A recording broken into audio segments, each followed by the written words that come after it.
Bobbi Althoff. Bobbi Althoff. How do I know that name? Where do I know this name? I think it was something about Drake. That's all I can remember. I think it was something like that. I'm really curious, so I'm gonna have to check this out. JAMARI, the deserved downfall of Bobbi Althoff. I swear I know her from somewhere. I must have reacted to her or something. So it has been a while since we last talked about Bobbi Althoff. Bobbi obviously hit it big online with her parody of mommy blogger TikTok content. Yes, Oh, wow. I did name my daughter Richard. I just always really loved the name Richard, and I wanted a boy, but I had a girl, and I decided to name her Richard anyway. There is nothing more embarrassing than You named your daughter Dick. walking around with one of these. Everyone knows how it got there. You know what you did. So she was running it up over there, amassing a couple million followers, That's kind of funny, though. getting millions of plays per video, and making a couple of $100,000 per year. I was making around like 250 to 300 a year. Thousand. Yeah. From brand deals on TikTok. Wow. And 250 is great and all, but it's hard This is ringing bells, man. I've seen this from somewhere before. to come up with content with just me every day. I must have just seen her down the grapevine of drama slop content. $150,000 a Yeah. year as an annual income is great and all. So I've seen this it is chick great. before. It is It's great. And this is where she claims that she parlayed that fame into her podcast fame. Hi guys, welcome to the Really Good Podcast with your host Bobbi Althoff. And from episode 1, okay. people suspected that she was an industry Yeah. plant. Mainly because she was immediately in bed with the 69 God. And was okay. shortly after showing off Mark Cuban's disgusting Piggly Wigglies. Yeah, Like, we dude, didn't you need are a that. billionaire. You should have a Okay, we don't need to see that shit. I personal didn't mean to foot pause washer. on it. I believe in my podcast, so I'm trying my best. I've had a few guests, some D-list celebrities. And not only did that spark the industry plant rumors, but also within 1 week of launching her podcast, she had the top talent agency in the entire entertainment. She got planted harder than the Hawk Tua girl. They really tried to plant her. It didn't work because of that whole scam token thing that she got involved in. Industry Bro, if she wouldn't have got into that, then she probably would have been on top. representing her and her brand. Landing celebrity guest after celebrity guest, it was very clear that her growth was far from organic. This was obviously something Yeah, even if she wasn't doing it, the industry decided that's who they were gonna latch on to. They do that. They'll do that to people.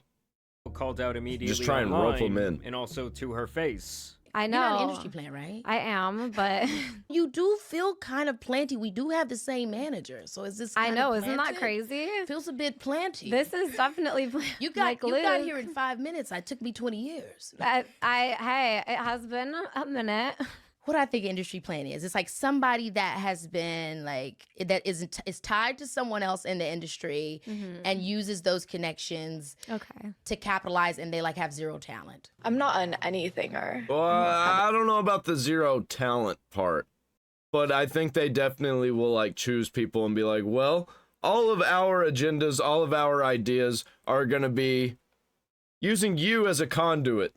Any talents And she even admitted in a later interview that these comments broke her down mentally. based on Yeah, what? like they need people, the like behind the scenes people in Hollywood, they need people to be in the front so they can make money off of them. And they're constantly looking for people to do that. And a lot of times they'll just drag people in, especially if they are connected to somebody in Hollywood and they're not exactly a plant. They will totally make them a plant.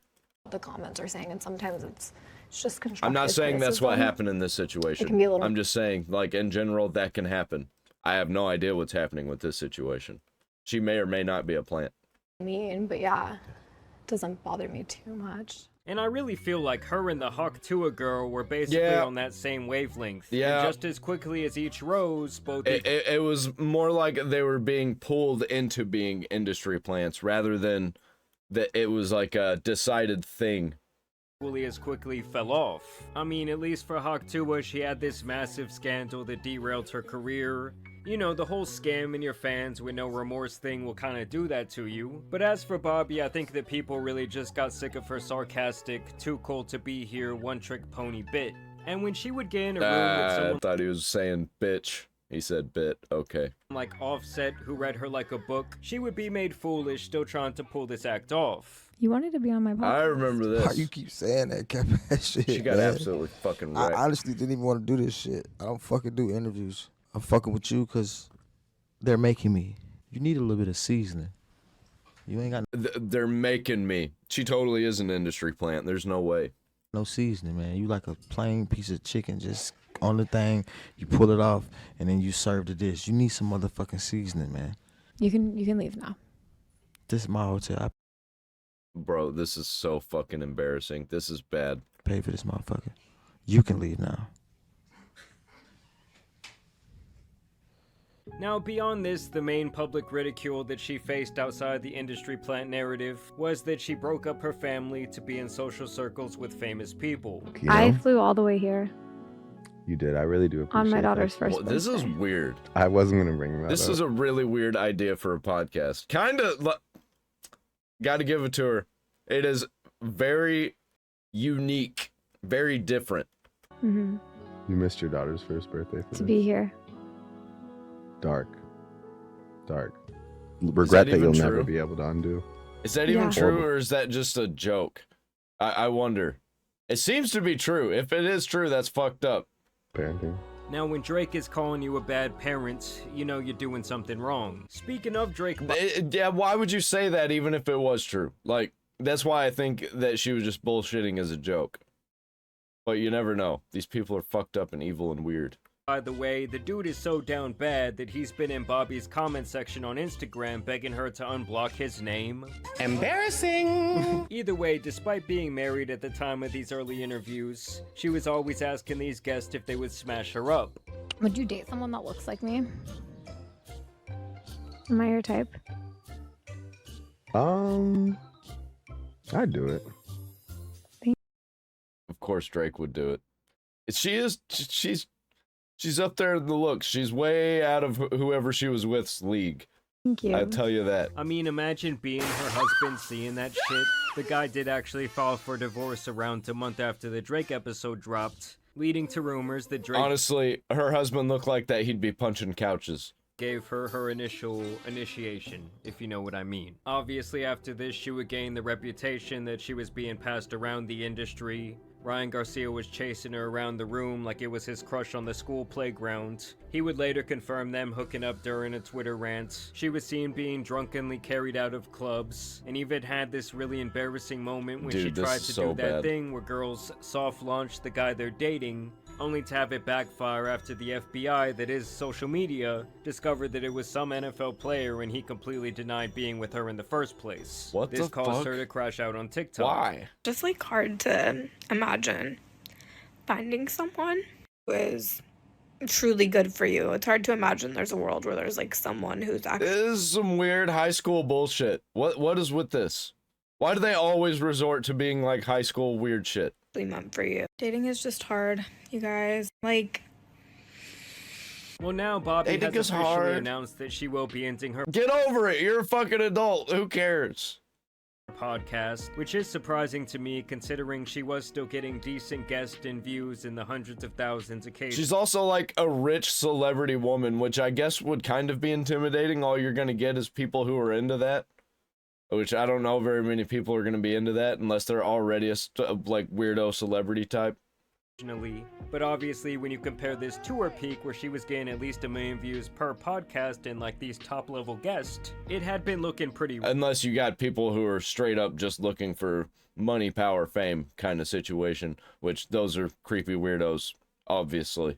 rough. I mean, no one really knew these people she was now interviewing, and when she was doing solo episodes, there were not many views at all. But that either Mark way, she Maron? hosted like What a the funeral fuck? for her podcast. Hi guys, welcome to the Really Good You got Podcast. All jokes aside, all honesty, this is the last episode. In honor of the last episode, my sister and I are going to sing a song.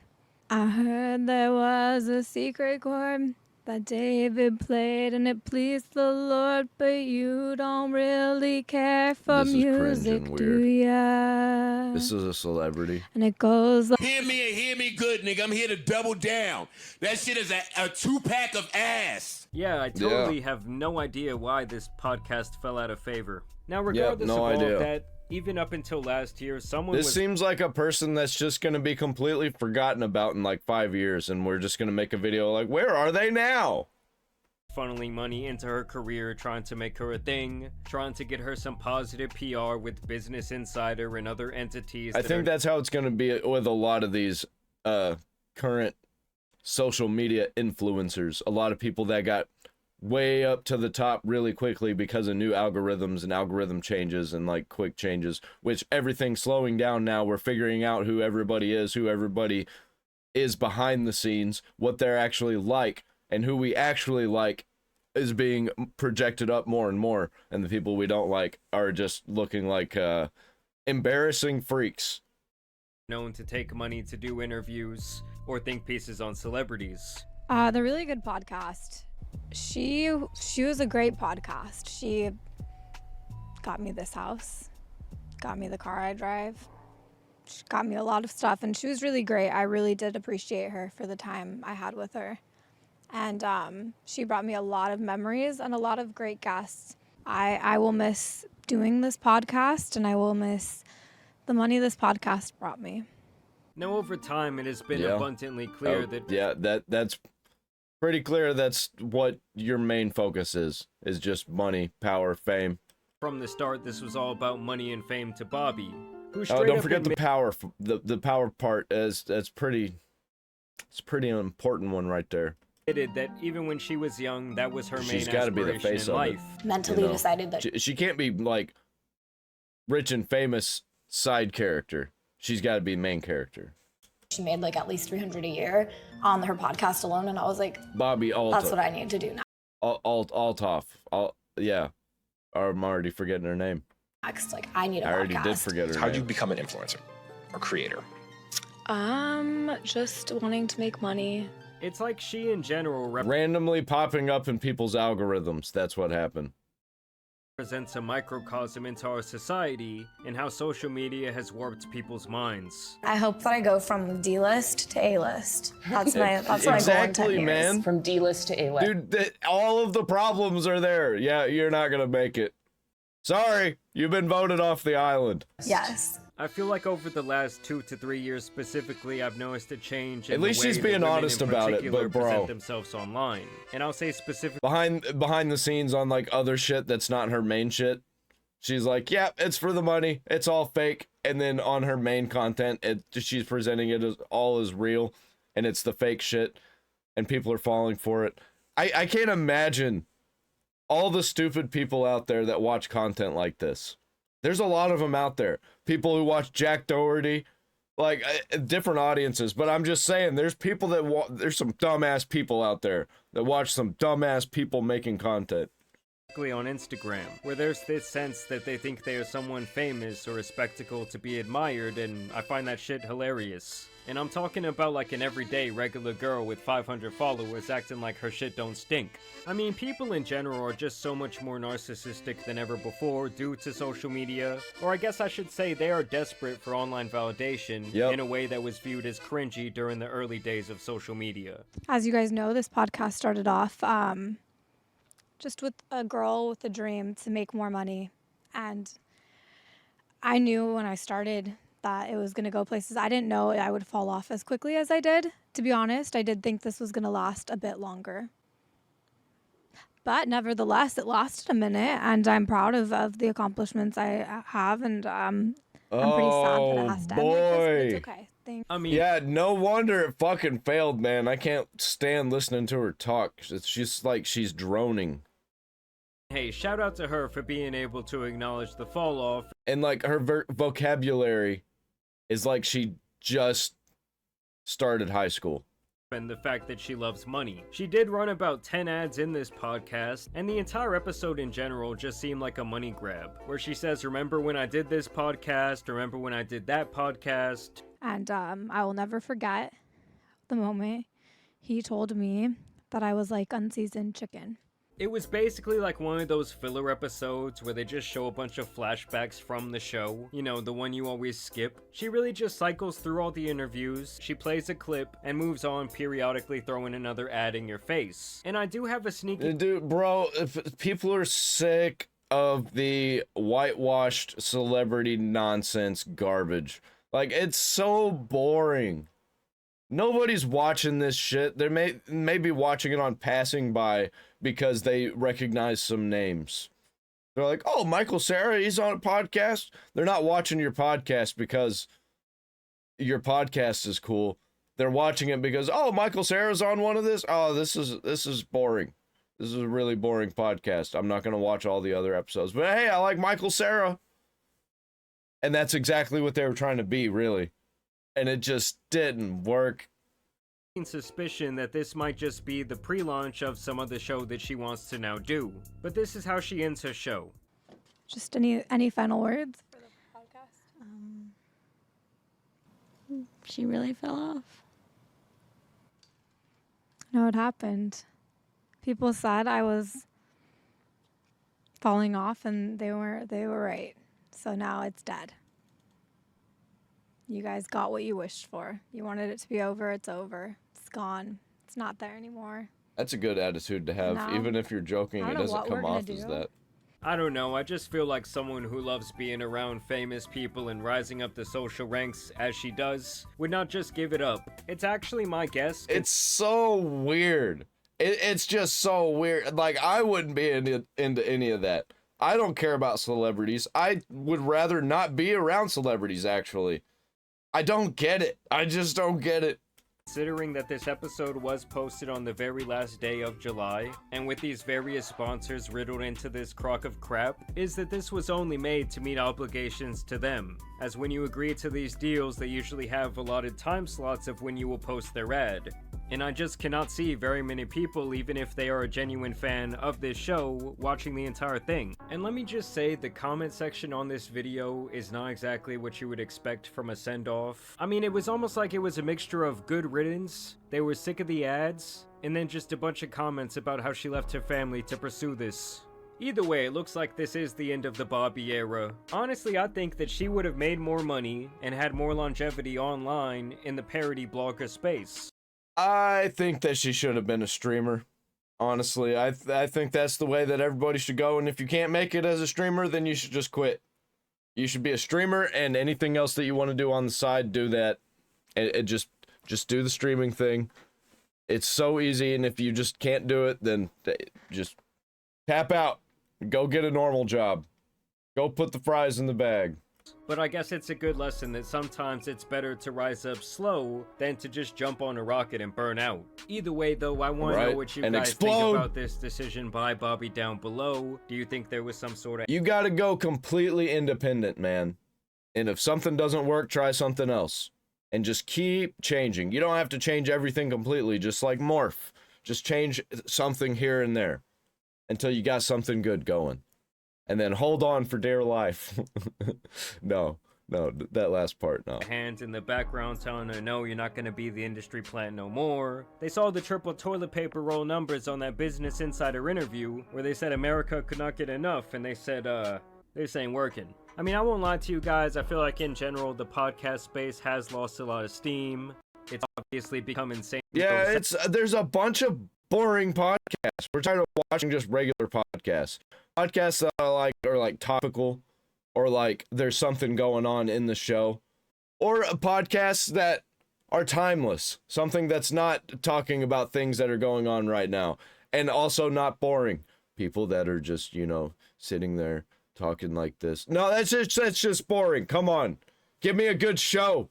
Saturated, and I think the gold rush when it comes to that genre is kind of over. But y'all let me know your thoughts down below. Also, it's because it's saturated. Today's video dropping a lot. People need to if they want to release a new podcast, it's got to be something, man. There's got to be some kind of gimmick. It's got to be a show. Like and subscribing, but as you guys know, it's been your boy the Tan Superman, and some other industry plants out here need to be exposed. So I'm out. Peace. Yep. Podcasts, they can't be just, oh, this is me just talking to somebody. They can't be that. Some of them can, but they also have to have a gimmick. Like, you're going to be talking to a certain line of people, you know, like Lex Friedman. He talks to like smart people, basically, just like who are all great people in their fields of science and technology and history and things like that. You got Joe Rogan, who's just a variety. Yeah, you gotta have gimmicks, man, and you gotta be interesting. Your gimmick can't be that you're boring, because that's boring. It's like, whatever, man. Like, comment, subscribe, ring the bell for all notifications. I'm done with this one.